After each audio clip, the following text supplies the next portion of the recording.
Welcome back to our Storytime Sunday, episode number 2. I do want to say there should be a trigger warning before we start this first reading of the stories. The story does talk about death in a sense, not necessarily how someone died, but death in a sense. Death makes me feel relieved. Oh. I know, it's kind of dark. Okay, every death of a person I experience, I feel like something gets lifted off my shoulders. It was my grandma first. I was in middle school, I think, and she was really sick. She had kidney failure. She lost her eyes and her leg when I was young. She always was in medical care, and my family was her main caretakers. I cared for her, but despite caring for her a lot, what the first thing I felt when she died was relief. All I could think was, it's finally over. I didn't cry a bit, which made my mom accuse me of being a psychopath. After there had been so many other deaths of family members that were close to me and my family, but not immediate family, other than my uncle. I never went to their graves or their funerals, and all I could feel was that it's done and gone. I felt this serenity, calmness every time. I do sometimes reminisce over their personalities and quirks, however much I could remember. And I do feel bad that the world lost someone like that, even if that person was not the best person in the world, but I don't miss them. 1 or 2 months ago, I lost my cat as well. And that cat was the only being I truly loved with my whole heart. And I thought his death would ruin me. But when he got sick and died, the first thought I had was, I'm finally free. I do miss him a lot. He is the only living being I truly miss, but even with that, it felt like I could finally breathe. The reason I'm making this is because my mom got some results from the hospital, and she might have a similar disease to one of our relatives who have passed away from it. And she convinced herself that she's going to die. She keeps saying I would be the only one visiting her grave and praying for her, but I know I won't. I might even miss her. I won't even miss her. I truly think her not being in my life or the rest of my family's life would just be an improvement. I don't wish death upon her at all. I'd rather she get a divorce and move across the globe, but if she dies, it would be quite a relief too. I just feel like I'm not doing this being a human thing right. At first, I could see the relief if it's like they're, in the In pain? hospital. Yeah, like in pain, they're like basically a vegetable, and it's more of a burden on the people. Not like a burden, but it's just harder for the people who are there trying to, hope that the person like wakes up or hope that the person can get better. But if they're like terminal, then I could see Like they're just suffering or something? yeah, like I could see the relief and like, okay, they passed away, they're not in pain anymore. But like this person is almost like hoping people die. yeah, but like I want to say that I don't know which one it is. Not, I don't think it's a psychopath, but I could be wrong. Socio? Where maybe sociopath, yeah, where they don't have that emotional capability to connect with other humans. Probably. Oh, like it's just an empty, no, what do they call it? They have like no emotional connection with anything. But it's weird because this person said that they like loved their cat really like a lot. And it's the only thing they ever loved. And then when the cat passed away, they were kind of relieved too. Yeah, I know. That's what I'm saying. Like, they just probably don't have that emotional, like, connection. Like they can't. Yeah, like with like life and death.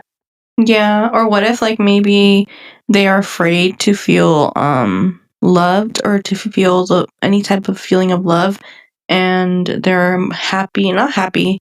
They're okay with people passing away or pets passing away just because they don't want to feel that, Right. Yeah. like a guarded person or something. Yeah. I think definitely it is a lot more of like a mental thing. Like maybe they need some therapy, Yeah. because everyone needs therapy. Right?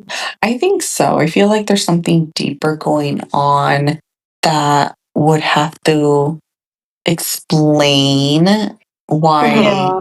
people leaving the world and his life, especially those close around him, provide him with relief. Yeah. Like, has he been burdened by taking care of someone that was sick? Or, Or another thing too is like the whole strong men don't cry, strong men don't show emotion. That could play a Yeah. factor too. Like a machista kind of thing. but this one didn't really Yeah. say that it was a guy. Yeah. I mean, I kind of assumed it was by the writing. Could have been a female though. What is their username? Do you know what it is? Like, does it give away? No. No. Okay. Yeah, but I thought it was weird. I was like, what the heck? The title definitely caught my attention. Yeah. And then when I was reading it, I was like, oh no, this person has.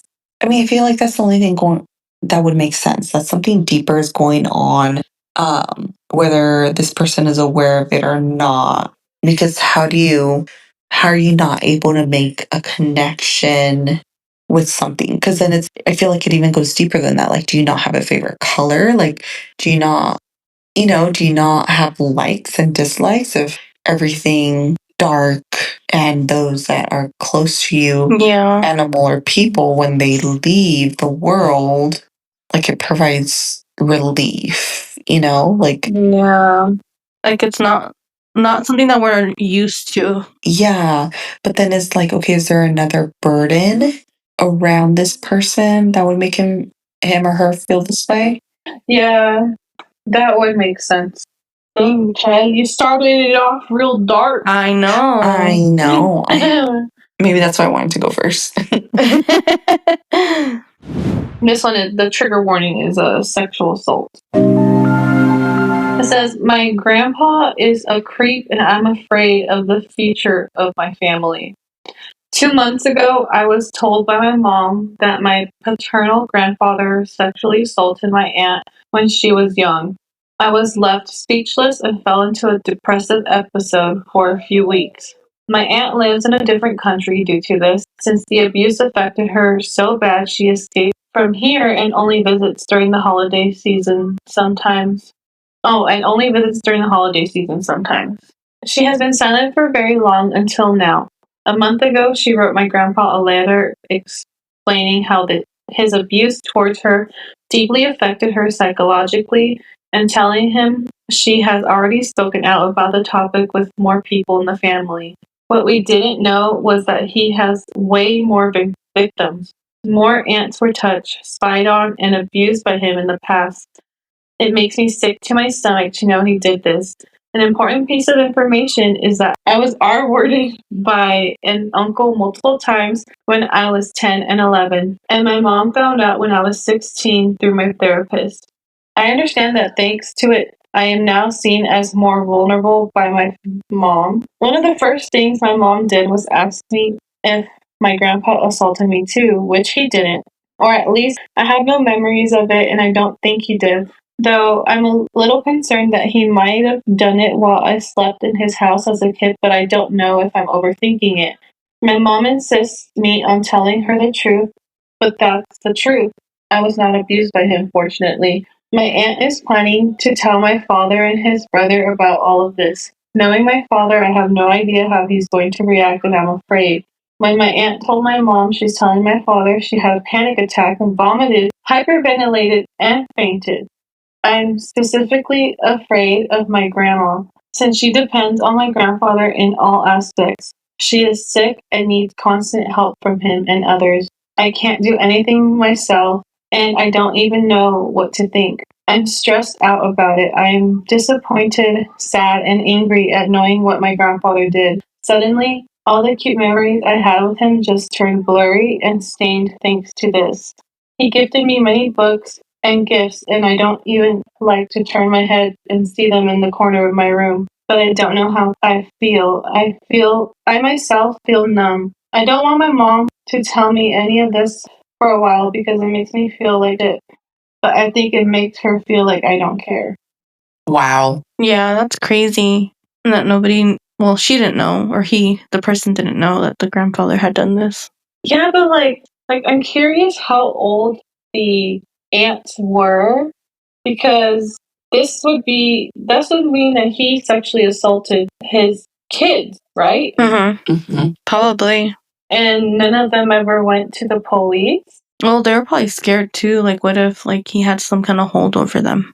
Yeah, that's true. And if he was like the main like income and provider, supporter. And what if like they did tell the grandmother or their technically the mom, and then she just kind of like didn't believe them? Yeah, that's true. There's always that. Yeah, I just don't understand when these people can like assault their own blood. Like, you brought this life into this world and you're supposed to love and care for them and protect them, and they trust you entirely with their whole being, and then you do this to them. Like, they won't trust another soul in this world. That's so sad. I feel like that also screws them up, like, as they go on in life. Yeah, because like, they have trust issues even with those that are blood and like super close. Yeah. I can only imagine, like, with their own kids. And I could see why her mom is questioning her, like, are you sure? Like, are you positive? Because those are big allegations too. Like, oh yeah, you have to also make sure like that they're telling the truth. There probably isn't proof. Yeah, and they're not just, trying to get attention.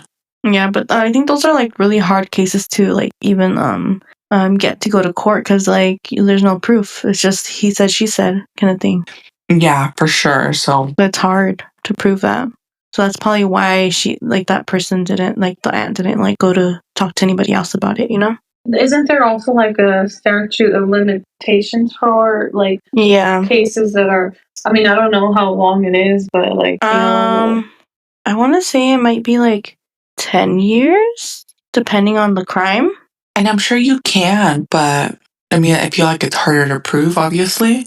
Yeah, at that point, it's a she said, he said, because there's no actual proof unless you like have a child. And then, of course, they're going to be like, well, why didn't you say anything then? Like, why now? Yeah, that's such a tricky situation. It's a sad situation, Yeah. Even though like OP didn't go through it, and out there just like, oh my god, like my grandfather did all these things. The person you looked up to, now is this kind of person too. She got not by him though. By an uncle. Yeah. That makes me wonder. Is the uncle related to the grandfather? Yeah, that's what I wonder. Because I do remember, I think this has nothing to do with this story, but I had heard of a story where the grandpa sexually assaulted like all the women in his family, and then taught his son to do the same.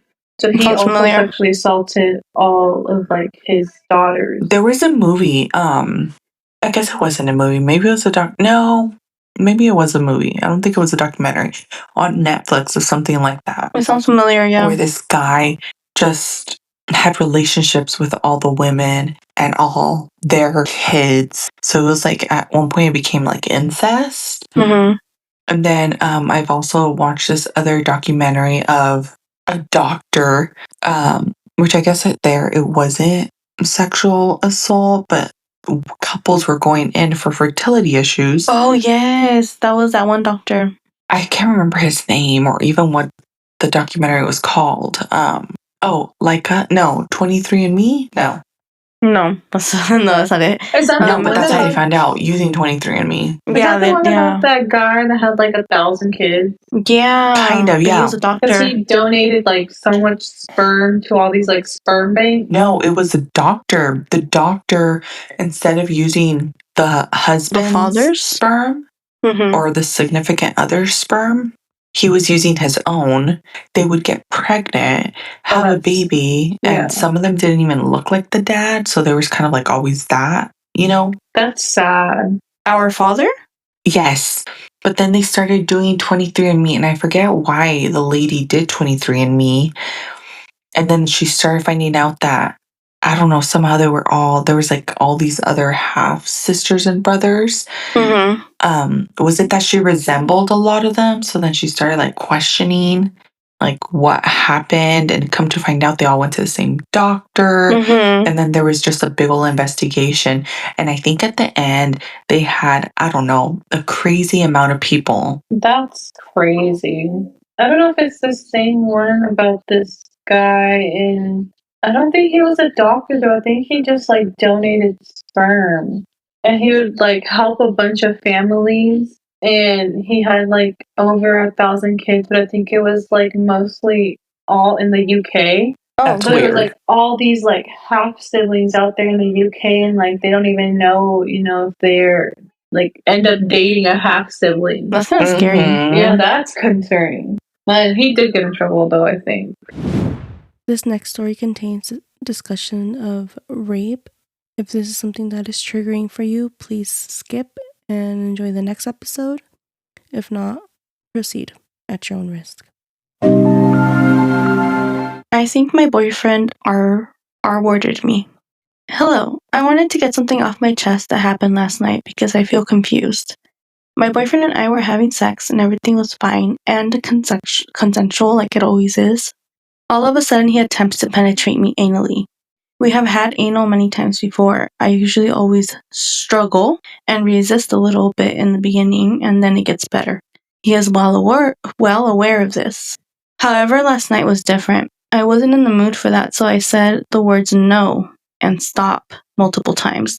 I was crying and fighting it, attempting to push him off of me from the back, etc.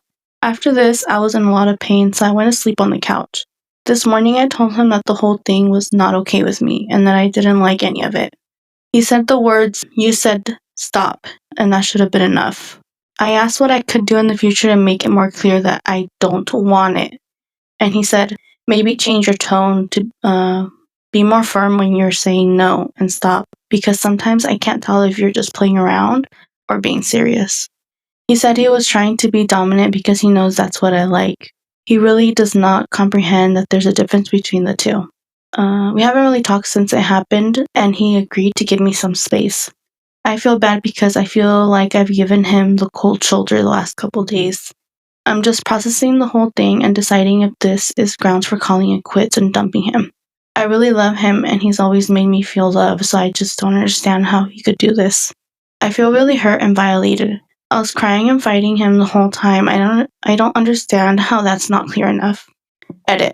After reading some of the comments, I did want to preface, we do not actively engage in CNC, play our word. It has never been something we have entertained. We usually only do dom and sub activities and have a safe word for one activity involving restraints that we did months ago. I honestly don't even remember what the safe word was because it was just for that one time, and I've never had to use it again. We don't currently have a safe word. I just want to say one thing. She should leave. Well, actually, two things. Run, homegirl. Get out of there before something worse happens. And two, I try to think of any time you be having that spicy sleep, intimacy. I can guarantee, I feel like most of the time there is never such a time, at least from my experience, that I ever say no or stop if I don't mean it. Exactly. Like, Yeah. you No never means just no. say, no, stop. Like, come on, dude. And how he's like, you should have been more like, change your tone of voice or whatever. I'm just like, excuse me? Yeah. Like, was no and stop not enough? She was crying. And the fact that she was trying to get away. Yeah. Exactly.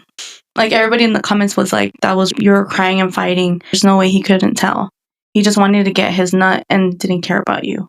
He's gaslighting you because now you actually feel sorry that you're giving them the cold shoulder. That's hard. No is no. Yeah.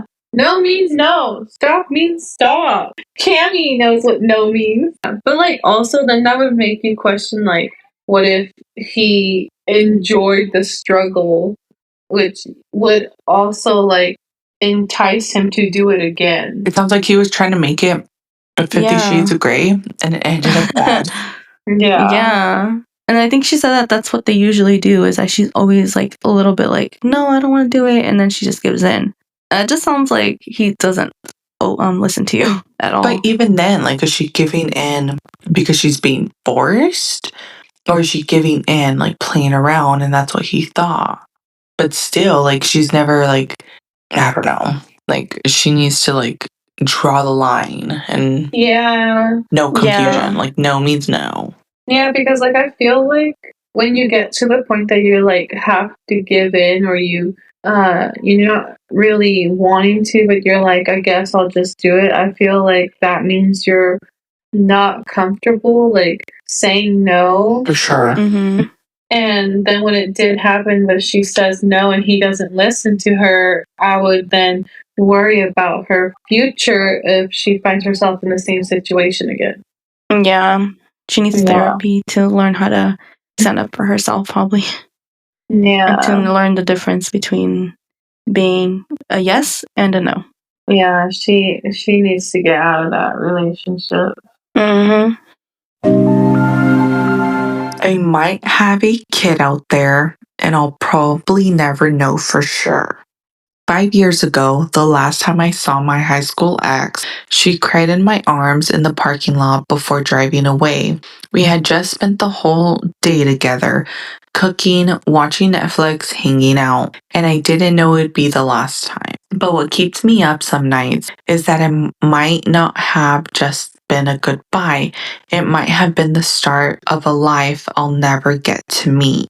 Let me back up. I met Lizzie, not her real name, the first day of high school. She literally walked up and hugged me during the Meet the Teacher night. We went to a small school and ended up sharing a lot of classes. She was my first real girlfriend, and for a while, just my best friend. Eventually, feelings caught up and we dated all through our senior year. Even tried long distance when I moved 2 hours away for college. I drive back every weekend to see her. Thought I was in it for the long haul. One day, as I was walking into the gym, she called and ended it, just like that. I still remember that because somehow it ended up being one of my best workout days, which makes a lot of sense. I've never been so angry before or since. For years after that breakup, I couldn't shake the feeling that I'd marry her someday. And honestly, a part of me still feels that way. Fast forward 5 years later after the breakup, we're both adults now. One random day, she hits me up and visits me in my apartment. She's married by now, but tells me it's been hell. She threw her ring at the guy and lost it. Says he's controlling and wouldn't even let her leave for work or school. Genuinely, I wanted to catch up, and when she started crying, I didn't even feel totally comfortable comforting her. But I'm a sympathetic person by nature, and I took a lot of restraint not to just hold her again. I told her she could have called or texted me. She could call or text me anytime. I just wanted to be there for her. Well, being there turned into months of messages, mostly emotional support, but there was flirting too. Sometimes she'd come over, we'd cook, talk, relax. A couple of times it got physical. Most of the time, we just spent time together like old friends trying to make sense of life, but the line was definitely crossed. The last time she came over, her husband messaged me, said he didn't care about the affair, he just wanted to know if she was okay. I showed her and she stayed a little longer, but eventually had to leave. She didn't even touch the breakfast we made together that morning. We walked down to her car and she broke down crying. She said she wanted to stay with me, but when I looked into her eyes, I could tell she was going to go back to him. I had a biased heart, so I just held her for what felt like forever and told her she'd always be welcomed. Then she drove away. She blocked me from everything not long after that. No texts, no calls, no socials. Gone. This is where the unknown comes in. 2 years after that, I went to a high school reunion. Didn't expect to see Lizzie, and I didn't. But I ran into Gabby, a mutual friend. I never even asked about Lizzie, but Gabby brought her up anyways. Said she was still in a miserable relationship and would come by Gabby's place mostly every month to get away. Then Gabby pulled up some photos of them hanging out, and in the pictures was a baby. And that baby didn't look older than 2. I didn't ask questions, didn't say anything, just smiled and nodded and said something like, "That's cute."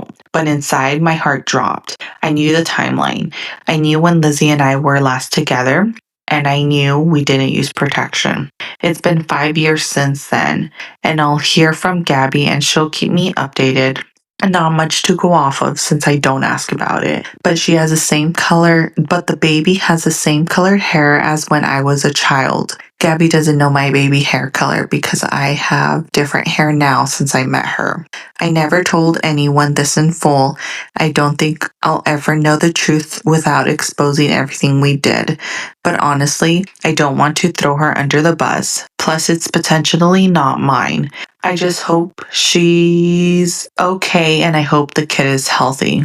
But selfishly, I hope I get to talk to her one more time, just to know, just to see her. But at the same time, I know if I did, I don't trust myself not to fall for her all over again. This is something I've carried around for a very long time, though maybe it was just time to let it out, even if it's anonymously. I wonder if I think it's his kid. I'm like 90% sure it's his kid. That whole thing was like plot twist after plot twist. Like, 1, he has a potential kid. 2, the husband messaged and said, "I'm okay with the affair," but then she went missing after. Yeah. I don't know, but the husband probably had a mistress too or something. Maybe, or maybe he was just trying to say, like, I don't care about the affair. I just want to know she's okay. And then, like, get confirmation that it is an affair so that he can just have proof to, like, fuck her up and take her away and put her in danger. Oh, maybe. yeah. You know? Maybe he threatened her with, like, divorce and taking away her kid. Yeah, but then it kind of sounded like she would go over and, like, spend the night and then leave in the morning. Like, isn't that fishy, though? Maybe the husband wasn't, like, around because, you know, she said they had, like, a fight. She threw his ring, whatever. Yeah. So maybe he wasn't around or he went to stay with family or something. I don't know. That whole living situation is weird. I know. I don't know. Should have just left him the first time. I hope it's his kid. And then they get together, do DNA tests, and then it's his kid, and they fall back in love, and they live happily ever after. Why is that 23andMe. kind of giving me it ends with us vibes? I haven't seen that. I don't know. I think it's his kid. He should do a DNA test for sure. They haven't seen each other or anything. But he's just getting insight by the friend. Yeah, he's in cahoots with Gabby. Gabby could probably help him out. But he doesn't want to expose her everything that happened. Well, what about his kid? He needs to be there for the kid. But the husband said it was okay. The husband didn't care about the affair. That sounded kind of psychotic. Just he's all like, yeah, y'all can have your affair. It doesn't matter. Just have her come home. That's it. Okay, well, with him saying that basically probably means that he was having an affair too, and that's why he probably didn't care. Because there's no way you don't care. I'm giving full custody to my husband. I'm done. My husband won't stop cheating on me. Recently, I found out the cheating went all the way back to when he got me pregnant, and he stopped cheating for a while, and then he recently started having online affairs, and now he's paying for women's OnlyFans. He forgot my birthday last week, and I saw that instead he was tipping women's OnlyFans instead of buying me a gift or anything. We have a 3-year-old that I didn't really want in the first place, but I got pressured by my husband and my family to have kids because it's my job as a woman to be a baby maker and a housemaid. It's insane that men want children so bad, but they hardly contribute other than another paycheck. They do nothing, yet want a huge family. How can you beg for a child so much and hardly change a single diaper since birth? Hardly contribute to the household at all. Never pick up an extra baby shift, only ever help out and babysit when yelled at and nagged at a million times. Come straight home from work to have a beer and relax, but when I come home from work, I want to relax too, but I can't because I am expected to be the default parent, personal chef, and housekeeper. All they want to do is have sex and do nothing all day while a woman does everything for them. I'm not asking for advice. I don't want it. I've been seeing a lawyer and I'm only taking their advice on the next steps. I'm not changing my mind. No one here is certainly changing my mind. I've always felt this way. It's not out of the blue. I'm letting everyone here know not to waste their time because I'm not reading any comments with unsolicited advice. I'm just going to stop reading the comment. I just need a safe place to vent, and that's all. I know the process is going to be a roller coaster, but I've been feeling like this since day one. It's not a decision I've made easily overnight. This is the hardest thing I've ever had to do, and I've been through a lot in my life. Please don't spam the comments with PPD. I don't have that anymore. I just simply don't want to be a mom. And unfortunately, we find that out after we have kids sometimes. I don't hate my child. I just don't love him enough to stay in a miserable marriage and a miserable life with a child for the rest of my life. My life changed for the worse after having a child. I want my life back. I don't care if I even have to pay child support. I make significantly less money, and my husband is a high income earner, so my attorney will work with me to get that waived. My husband is very prideful, and he wouldn't accept money from me anyways, and wouldn't push child support on me. I hate being a mom. I hate being a wife. I hate this life that everyone pressured me into thinking I would find joyful. I hate spending time with children. I'm tired of the screaming and tantrums. I hate participating in children and mom events. I hate being around other moms and kids. I enjoy nothing about being a mother. I feel like I wasted 3.5 years of my life on being a mother. The only sense of relief I get is when I drop him off to daycare. I get a feeling of sadness when I have to pick him up from daycare. I know it's not fair to my child, who is only one innocent in all of this. I think she meant to say who is the only one innocent in all of this. I was pressured by society, my husband, and my own family to have this baby, and how I will love this life after I have this baby, and just to do it and give it time. They said it would be different when you have your own child. It just didn't work out that way. Oh, I wish it did. It feels awful feeling like this, and yes, I'm already in therapy. I've been in therapy for 7 years, and yes, I'm also in therapy for my issues on motherhood and marriage counseling. Our marriage counseling has been trying to make our marriage work, but it's not working, and I'm leaving both of them. I'm waiving my parental rights and giving full custody to my husband. I know once he has to do everything by himself, he will do a better job raising him than I would. My husband raised his younger brother practically himself at one point. He's just been pampered all his life by his mother, so he thinks it's okay and just normal for a woman to be raising kids, working full time, and taking care of the house inside and out. Women are only useful for raising kids, sex, cooking, and cleaning. I don't care what anyone says. Men do this exact thing all the time, and no one bats an eye since it's normalized, and you just hardly will ever see the same situation reversed in genders. I don't want advice once again, just a safe place to get this off my chest and vent anonymously, since no one in real life knows my plans yet. I'm trying to keep things low key as I just started seeing an attorney. Wow. She's given up on like everything. I know. I think she's going to like a mental break, honestly. But it sounds like she's like truly unhappy in everything she's done, to where she kind of just wants to write it all off and start fresh. Yeah. I think she resents everybody, even like her child. Yeah. And like for me, I'm like, I wonder if the marriage was even like in a good place before they had their kid.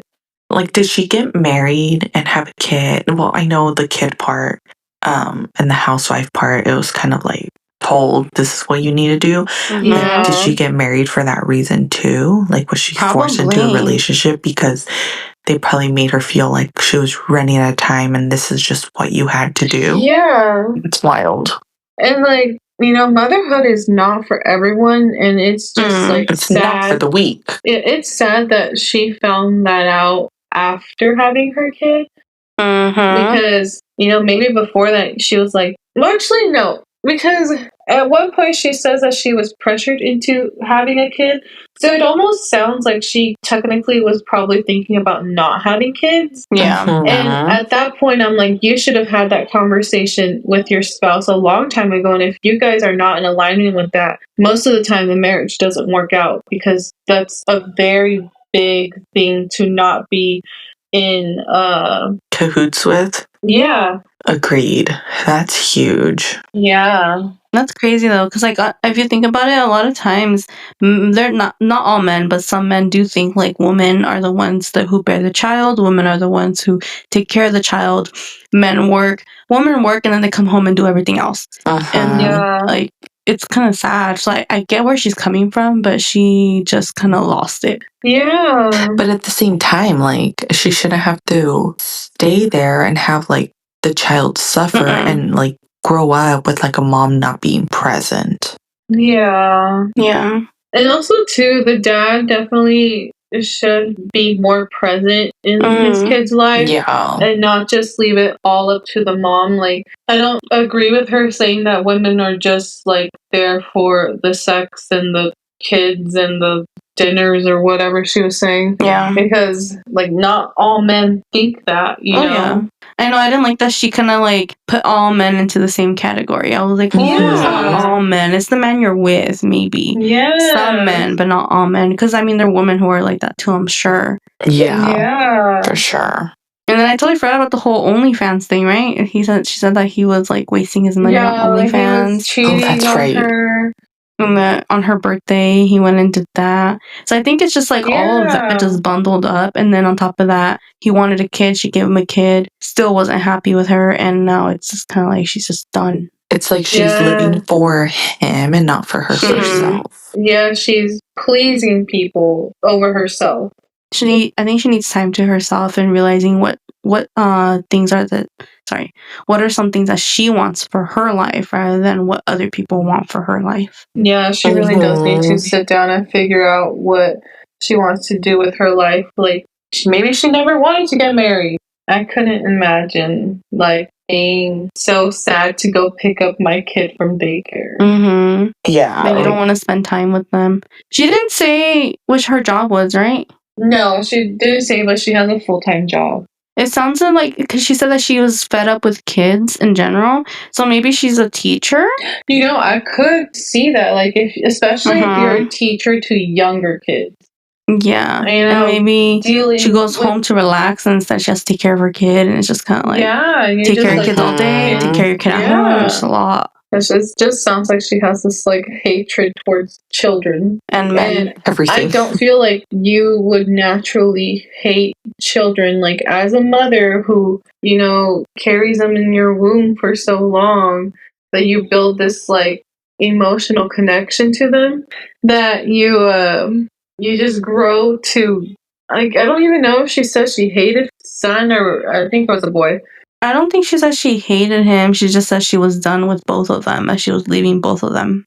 Yeah. Yeah. And she's obviously not like invested or even connected, because she did say his father would do a better job than I've done. Yeah. So maybe she does have PPD, but she just doesn't want to admit it. But that's like that's a long time. Her kid is already 3. I don't know how long it could last. I don't know. I actually don't know, but I know like some people would definitely go through it. I don't know how long it lasts either. Or maybe she's depressed. Yeah, but PPD. Oh, maybe. No, just like in general depressed, not like just in general. Yeah, just in general depressed. So maybe she got PPD and it just never went away. Maybe. It's very possible. Yeah. You know, she says she's going to therapy, so I'm like, you know, maybe that's just how she is. She's been going to therapy for 7 years. Oh my. Yeah, that's a long time. Maybe she needs a new therapist. So her marriage has been, well, I'm assuming it's the marriage. Her marriage has been this bad for 7 years, or her life in general, and then they still brought on a kid? Oh, that's sad. Yeah, that's actually so true. That's a good point. Yeah. That's what I'm saying. Like, if the marriage, or like she was not living for herself, for sure. Yeah, that's crazy. Yeah, it's like mentally she just wasn't there. Like, I feel like she really should not have let herself be pressured into having a kid. No, she needed to stand her ground more. But the kid is here nonetheless, and it is really sad that, you know, he's not getting the best mom that he could have. Or dad. And just like the best, I guess, household Not household. Since a court can't force you to take care of your own child, right? You can give up your parental rights if you want to. Yeah, You if definitely you give up can. your rights, you basically... It would either go to the other parent or a family member, and if not, then they go to the system. Yeah, if you give up That's so your rights, sad. you can't do anything with the kid. Like, you are basically legally not their parent. You can't, like, go pick them up from school, you know? Like, you basically are saying, like, you're signing out of their life. See ya, sayonara. That's crazy that people would do that. Yeah, and they do. I'm so broke, I lie about being on a diet. I'm 25 female, so broke that I skip dinner most nights. When I get hungry, I just try to sleep it off. I tell people I'm on a diet when they ask why I'm not eating. It's easier than explaining that I just can't afford food. Since I jog every other day, they believe it, but the truth is, I'm just poor. My job pays so little, and I've been trying to find something better for over a year now with no luck. Rent and bills take up more than I earn. I'm always on such a tight budget that I have to cook food meant for 2 days just to stretch it out, and even that's a struggle. I hate to admit, but sometimes I go on dates just so I can eat at a nice restaurant. I don't want much. I don't care about luxuries. I just wish I could afford to eat what I want. Edit. Thank you all for the advice. I can't reply to everyone, but I really appreciate your concern. Everything is so expensive. Eggs, vegetables, rice, but I'll take your advice to heart. That's so sad. I know. That is, and I feel like there's like so many resources out there that I'm sure there's something that can help, but at the same time, you have to be like super, super dirt poor to get help. Because even if you're like paycheck to paycheck, like sometimes you don't even qualify because our system's corrupt. But I mean, there's like even like food banks that hopefully like she can go to. Or even like churches, sometimes they'll give out food. Yeah, because I mean, you also shouldn't have to force yourself to go on a date to eat. Like, you know, I feel like at that point you're kind of like selling yourself, you know, for a meal. Yeah, that is really sad to think about. Because that's kind of like, yeah, the fact that she even said that, that's kind of like desperate measures. Yeah. I mean, maybe she is interested in going on dates, but that shouldn't be what she has to do to eat. I'm pretty sure, like, I know, like, I don't know if they still do this, but you could take surveys online and they'll sometimes pay you, like, not much. It's like a quarter survey, but... Yeah. And definitely get a better job if she can. I know, I'm almost like, you know, I would think about a job that could benefit her, like, you know, if she worked at a restaurant, maybe she could get a free meal, you know, because she works there.